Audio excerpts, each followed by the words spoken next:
तुम्हारी भक्ति पहले कच्ची थी और अब पक्की हो गई है, और अब जब पक्की हो गई है ना, तो इसे वापस उस दिशा में लौटने मत देना।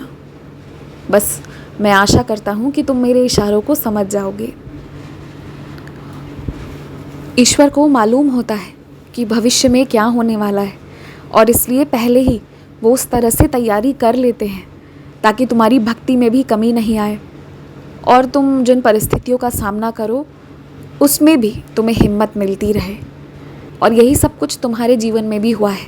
ध्यान से अगर देखो तो पता है, इसे तुम कठिनाई के तौर पर मत देखो, इसे तुम इस नज़रिए से देखो कि ये कितना बड़ा आशीर्वाद है कि भगवान तुम्हारी पूजा लेना चाहते हैं और इसलिए खुद चल कर आते हैं तुम्हारे पास।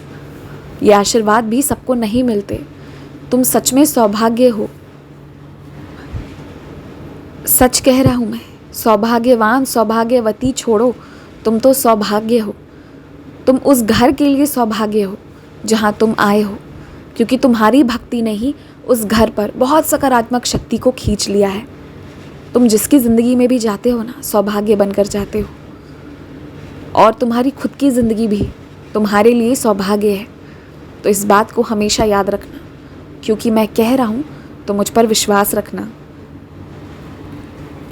और मुझे वही वाले तुम पसंद थे जो अपने आप में बहुत खुश रहता था, जो अपने आप में वो सारी चीज़ें कर लेता था जिसकी उसकी इच्छा रहती थी। मुझे वही वाले तुम पसंद हो। जब मैंने तुम्हें किसी बंदिश में नहीं रखा है, तो फिर दूसरों की बंदिशों में क्यों रहना है। जो गलत होगा वहाँ नहीं जाने दूंगा, इतना विश्वास रखो। और जैसे झूम झूम कर जीते थे वैसे ही जीते रहो, वही पसंद है मुझे। खुश रहो।